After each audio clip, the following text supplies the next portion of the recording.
अस्सलाम वालेकुम dear students, welcome to my academy. उम्मीद करती हूँ आप सब खैरियत से होंगे। ईद की वजह से मसरूफियत बढ़ गई थी तो लेक्चर अपलोड नहीं कर सकी। बच्चों के भी मैसेज आ रहे थे कि जल्दी से जल्दी जो है पास पेपर शेयर करें। कोशिश करूँगी इंशाल्लाह कि गैप के बगैर जो है ना जल्दी जल्दी मैं लेक्चर डिलीवर करूँ। तो आज हम पेपर नंबर 2 स्टार्ट करेंगे, ट्रस्टेड एटम बैंक का। आज की वीडियो में हम MCQs 1 से 25 तक डिस्कस करेंगे। बाकी MCQs हम नेक्स्ट पार्ट में डिस्कस कर लेंगे। स्टार्ट करते हैं क्वेश्चन नंबर 1 से। Deductive reasoning is the philosophy which concern with the. Reasoning दो टाइप्स की होती है, inductive and deductive. Deductive reasoning में हम जनरल टू स्पेसिफिक मूव करते हैं और इंडक्टिव रीजनिंग में हम स्पेसिफिक टू जनरल मूव करते हैं। अब यहाँ पे पूछा गया कि deductive reasoning is the philosophy which concern with the, उसमें हमारा कंसर्न किस चीज़ से होता है कि उसमें हम जनरल चीज़ से स्पेसिफिक की तरफ जाते हैं। हम ओवरऑल बात करके एक ख़ास चीज़ पे जाते हैं। इसकी एग्जांपल ये होगी कि अगर हम ये कहें कि ऑल स्टूडेंट्स ईट पिज़्ज़ा, सारे स्टूडेंट्स जो है ना पिज़्ज़ा खाते हैं, तो इसलिए अली स्टूडेंट है इसलिए अली भी पिज़्ज़ा खाता है। ठीक है, तो ये एक एग्जांपल होगी। हमने ओवरऑल स्टूडेंट्स की बात करके एक स्पेसिफिक एक ख़ास स्टूडेंट को ले लिया, उसकी बात की है, तो हमने क्या किया यहाँ पे डिडक्टिव रीजनिंग यूज़ की है कि हमने जनरल टू स्पेसिफिक मूव किया है हमने यहाँ पे। बी ऑप्शन इसका करेक्ट है। नेक्स्ट है प्रियोरी नॉलेज इज़ आ, इसका ऑप्शन है ए इंडिपेंडेंट टू एक्सपीरियंस, कि एक्सपीरियंस नहीं होता उससे पहले जो आपका एक्सपीरियंस होता है, एक्सपीरियंस इंडिपेंडेंट उससे हट के जो भी आपका नॉलेज होता है वो प्रियोरी नॉलेज होता है। Option A independent to experience, option A. Next है question number 3, the method of induction is concern with.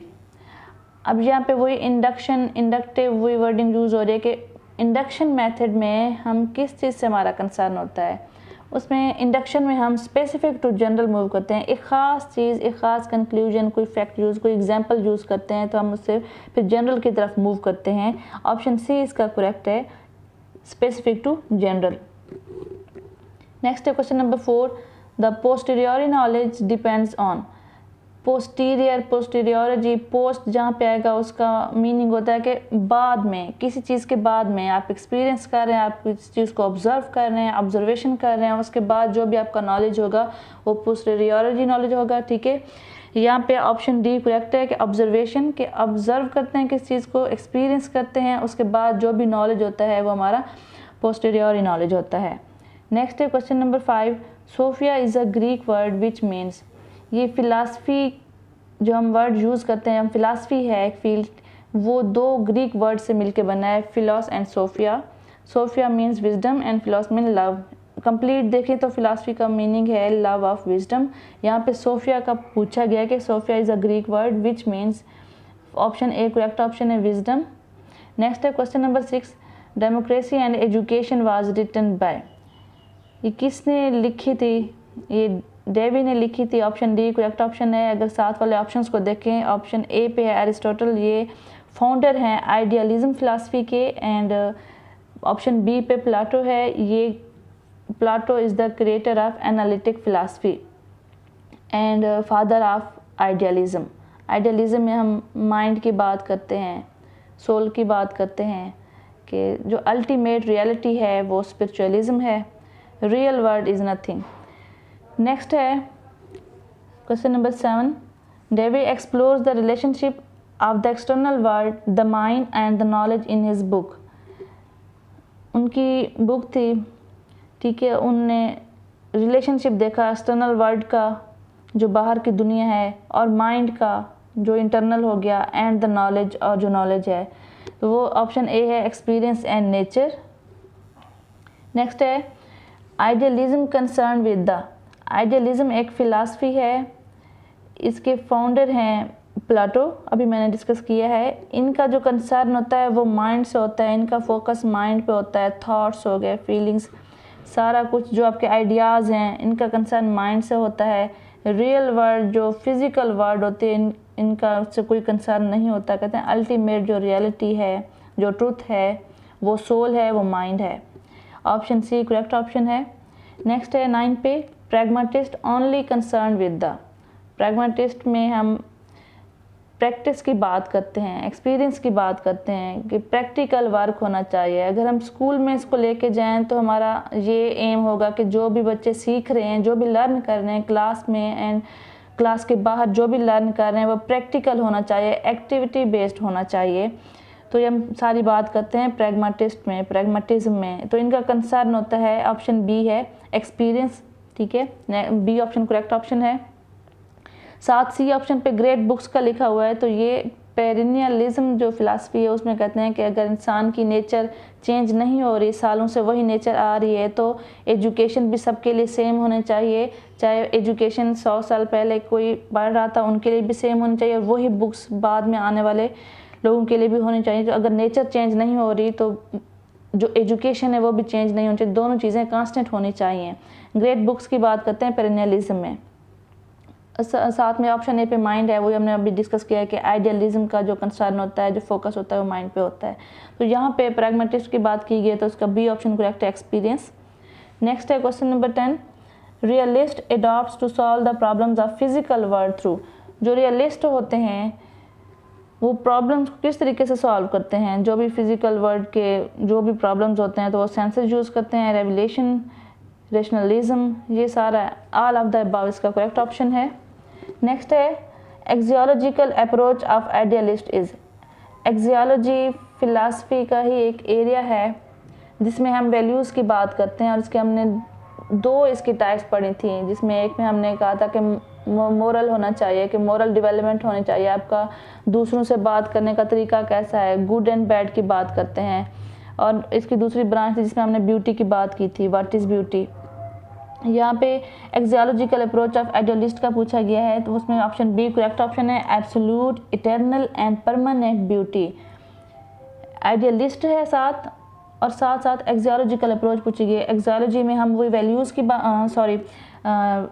Values की बात करते हैं, ब्यूटी की बात करते हैं, साथ आइडियलिस्ट का मेंशन किया गया है तो वो इंटरनल बात करते हैं कि अंदरूनी रूहानियत जो है वही सब कुछ है। तो यहाँ पे ऑप्शन बी करेक्ट है कि absolute, eternal and permanent beauty. Option B इसका करेक्ट ऑप्शन है। नेक्स्ट है 12 पे, the branch of philosophy concern with the reasoning is called. Logic इसका करेक्ट ऑप्शन है। मेटाफिजिक्स जिसको हम ऑन्टोलॉजी भी कहते हैं, इसमें हम रियलिटी की बात करते हैं। एपिस्टिमोलॉजी में हम नॉलेज की बात करते हैं, नॉलेज कैसे गेन किया, वैलिड है नहीं है, सोर्सेज क्या है नॉलेज के, एपिस्टिमोलॉजी में होता है। एथिक्स में हम वही है कि गुड बैड की आपको पता होना चाहिए, क्या अच्छा है क्या बुरा है। तो यहाँ पे रीजनिंग की बात की गई है तो रीजनिंग लॉजिक से है, ठीक है, इसका सी ऑप्शन करेक्ट है। नेक्स्ट है 13 पे, the philosophy is an intellectual और moral activity, this is said by. ये किसने कहा था जो फिलासफी है वो एक इंटेलेक्चुअल और एक मोरल एक्टिविटी है, तो ये ऑप्शन सी जॉन लॉकी ने कहा था। नेक्स्ट है 14, the authentic source of knowledge to find out the truth about the ultimate reality in Islamic is. Islam में जो भी नॉलेज है, जो भी अथेंटिक सोर्स है वो हमेशा रेवलेशन से ही है, कि जो वही के ज़रिए जो अल्लाह ताला ने पैगंबरों के थ्रू हमें जो भी नॉलेज हम तक पहुंचाया है वही अथेंटिक सोर्स है। ऑप्शन बी करेक्ट है, रेवलेशन। नेक्स्ट है 15 पे, the book democracy and education has been written by. ये बुक लिखी थी जॉन डेवी ने। नेक्स्ट है 16 पे, the metaphysics of pragmatist philosopher is the. Pragmatist जो भी फिलासफर होते हैं, जो ये सोच रखते हैं, वो कहते हैं वो जो भी आपका नॉलेज है, जो वैल्यूज़ हैं, सारा कुछ जो भी आपकी लर्निंग हो रही है वो सारा कुछ एक्सपीरियंस से या फिर प्रैक्टिस से होना चाहिए। ऑप्शन बी इसका करेक्ट ऑप्शन है। नेक्स्ट है, which of the following has helped us to understand the differences in fundamental value, attitudes and behaviour among the people in different countries. जब भी पीपल्स की बात आती है, उनके बिहेवियर की बात आती है, एटीट्यूड, उनकी फंडामेंटल वैल्यूज़, ये सारा कुछ होता है एंथ्रोपोलॉजी में। ऑप्शन ए इसका करेक्ट ऑप्शन है। नेक्स्ट है क्वेश्चन नंबर 18 पे, what kind of knowledge comes from Allah through profit. कौन सा नॉलेज हमें अल्लाह ताला की तरफ मिलता है पैगंबरों के ज़रिए, तो वो है रेवलेशन। नेक्स्ट है question number 19, the knowledge which a person gains by his thinking power. अपनी ही सोच से, सोचने की सलाहियत से जो भी एक पर्सन नॉलेज गेन करता है वो इंटेलेक्चुअल होता है। ऑप्शन बी इसका करेक्ट ऑप्शन है। नेक्स्ट है the knowledge which a person attains without any effort is called.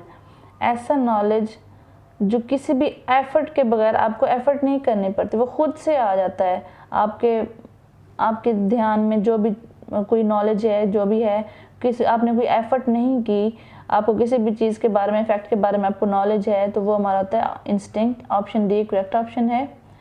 Next है 21 पे self preparation and balance personality is the basic aim of. यहाँ पे नीचे फिलासफीज दी गई हैं, प्रैग्मेटिज्म, प्रोग्रेसिविज्म, रिकंस्ट्रक्शनिज्म एंड इस्लाम। यहाँ पे जो सेल्फ प्रिपरेशन है, बैलेंस पर्सनैलिटी है, वो जो बेसिक एम है वो इस्लाम है, इस्लामिक फिलासफी में है। प्रैग्मेटिज्म एंड प्रोग्रेसिविज्म दोनों में हम प्रैक्टिकल बात करते हैं कि एक्टिविटी बेस्ड लर्निंग होनी चाहिए। रिकंस्ट्रक्शनिज्म में सोशल चेंज की बात करते हैं हम सोसाइटी लेवल पे। नेक्स्ट है 22 पे in which of the following non random sampling techniques does the researcher ask the research participants to identify the other potential research participants. वो नॉन सैम्पलिंग टेक्निक है, नॉन रैंडम सैम्पलिंग टेक्निक, उसमें कौन सी research है, कौन सी technique है जिसमें जो research करने वाला होता है वो जिससे वो इंफॉर्मेशन ले रहा है, उससे इंफॉर्मेशन लेके किसी और इंफॉर्मेशन वाले पर्सन का पूछता है। आप किसी के पास जाते हैं, आप रिसर्च कर रहे हैं, आप एक पर्सन के पास गए हैं, आपने उससे सारी इन्फॉर्मेशन ली है जो भी आपको चाहिए थी, तो उससे रेफरेंस लेके आप किसी और पर्सन के पास गए हैं, सेकंड के पास, तो रेफरेंस लेके फिर और पर्सन के पास जाना, पहले पर्सन के पास गए, वो आपका रिसर्च पार्टिसिपेंट था, उसके थ्रू आप रेफरेंस लेके किसी और पर्सन के पास गए कि मज़ीद इन्फॉर्मेशन मिल सके, तो ये आप स्नोबॉल सैम्पलिंग यूज़ कर रहे हैं। ऑप्शन ए इसका करेक्ट ऑप्शन है, स्नोबॉल सैम्पलिंग। नेक्स्ट 23 पे the process of selecting a subset of a population for a survey is known as. जब भी रिसर्च करते हैं उसमें हम अपने एक पॉपुलेशन लेते हैं, पॉपुलेशन में से फिर हम सैंपल ले लेते हैं। अगर हमने 100 की पॉपुलेशन ली है तो उसमें से हम 50% ले लेते हैं, 70%, 100% लिए हैं तो उसमें से हम 70% को चूज़ कर लेंगे कि ये हमारा सैंपल है पॉपुलेशन में से। और ये जो हम प्रोसेस कर रहे हैं कि हम चूज़ कर रहे हैं पॉपुलेशन में से थोड़े से सैंपल ले रहे हैं, तो ये जो पूरा प्रोसेस है ये सैम्पलिंग कहलाता है। ऑप्शन डी इसका करेक्ट ऑप्शन है, सैम्पलिंग। नेक्स्ट है 24 पे a condition or characteristic that can take on different values or categories is called. कोई भी कंडीशन है या कोई खासियत है, कैरेक्टरिस्टिक है, ठीक है, जिसमें डिफरेंट वैल्यूज़ ली जाती हैं, डिफरेंट कैटेगरीज ली जाती हैं, तो इसका जो करेक्ट ऑप्शन है वो ऑप्शन बी है, वेरिएबल। वेरिएबल को हम डिफरेंट वैल्यूज़ दे सकते हैं, मीन्स कि अगर हम आपने देखा होगा कि मैथ के जो क्वेश्चन होते हैं उसमें वेरिएबल यूज़ करते हैं। अगर एक इक्वेशन है तो उसमें हम एक्स वाई जी यूज़ कर लेते हैं, तो हमने यहाँ पे क्या किया, 3 वेरिएबल ले लिए हैं, ठीक है, और हम उनकी वैल्यूज़ फाइंड आउट करते हैं। या अगर हम कहें कि एक वेरिएबल है एक्स, मैं एक स्टूडेंट से कहती हूँ कि अपनी मर्ज़ी का कोई इसको नंबर असाइन कर दें, तो एक बच्चा कहता है कि मुझे 20 नंबर इसको असाइन करना है। साथ बैठा स्टूडेंट कहता है नहीं मुझे 20 असाइन नहीं करना, इस एक्स को मैं 40 वाला नंबर असाइन करना चाहता हूँ। तो क्या हुआ, हम डिफरेंट वैल्यूज़ असाइन करते जा रहे हैं, डिफरेंट वैल्यूज़ देते जा रहे हैं। तो ये हमारा जो करेक्ट ऑप्शन है इसमें वो ऑप्शन बी है, वेरिएबल। इसके साथ ऑप्शन ए पे खड़ा है कांस्टेंट। कांस्टेंट एक फिक्स्ड वैल्यू होती है। अगर मैं कहती हूँ कि अगर 4 लिखा हुआ है तो आप उसको चेंज नहीं कर सकते, वो 4 है 4 ही रहेगा, उसको कोई वैल्यू असाइन नहीं कर सकते, ठीक है, वो कांस्टेंट है, उसकी कोई वैल्यू चेंज नहीं कर सकते। तो जो वेरिएबल होते हैं उनकी कंटिन्यूसली आप डिफरेंट वैल्यूज़ उनको असाइन कर सकते हैं, कोई कैटेगरी दे सकते हैं। तो ये हमारा जो इसमें करेक्ट ऑप्शन है हमारा ऑप्शन बी है, ए वेरिएबल। नेक्स्ट है 25 पे विच of the following includes the examples of quantitative variables. Quantitative variable या क्वांटिटी की जब भी हम बात करते हैं तो हम नंबर्स की बात कर रहे होते हैं, ठीक है, नंबर्स या परसेंटेज की बात कर रहे होते हैं। तो इसमें जो ऑप्शन ए और बी हैं वो करेक्ट हैं कि ऑप्शन ए में है एज, टेम्परेचर, इनकम, हाइट, ये सब हम नंबर्स में बात करते हैं। एज का पूछा जाए तो हम कहते हैं 24 ईयर है, 23 ईयर है, हमने कोई नंबर यूज़ किया। टेम्परेचर भी नंबर्स में कहते हैं कि 16 डिग्री पे है, 30 डिग्री पे है, यहाँ भी हम नंबर यूज़ कर रहे हैं। इनकम भी हम नंबरों में करते हैं, 1000 में हो, लाख में हो। हाइट भी हम नंबर्स में करते हैं। नेक्स्ट बी पे है grade point, average, reading performance and weight. ये सारी की सारी चीज़ें हम नंबर्स में लेते हैं, क्वांटिटी में बात करते हैं। इसका जो करेक्ट ऑप्शन है option D, both A and B, quantitative variables की एग्जांपल्स हैं। ऑप्शन सी इसलिए नहीं है, यहाँ पे जेंडर, रिलीजन एंड ब्यूटी है। जेंडर में हम क्वालिटी की बात करते हैं, कोई ना कोई खासियत होती है जिसकी वजह से हम कहते हैं मेल है, फीमेल है। रिलीजन भी क्वालिटी में आता है, ब्यूटी भी। हम ये कभी नहीं कहते कि हाँ जी 20 नंबर ब्यूटी है या 21 नंबर ब्यूटी है। ये बात की जाती है कि ब्यूटी कितनी है, ज़्यादा खूबसूरत, कम खूबसूरत, ज़्यादा अच्छी, थोड़ी अच्छी। तो हम क्वालिटी में बात करते हैं, नंबर्स में बात नहीं करते। तो इसका जो बेस्ट ऑप्शन है, करेक्ट ऑप्शन है, वो ऑप्शन डी है, बोथ ए एंड बी। तो आई होप कि आप सबको समझ आ गई होगी। आज की लेक्चर में हमने 25 MCQs डिस्कस किए हैं। इंशाल्लाह इस पेपर नंबर 2 के नेक्स्ट 3 वीडियोज़ भी इंशाल्लाह मैं जल्दी अपलोड करूँगी। सीट्स अनाउंस हो गई हैं, इंशाल्लाह कोशिश करूँगी कि जल्दी से जल्दी मैं कवर करा सकूँ। ओके, टेक केयर, अल्लाह हाफिज़।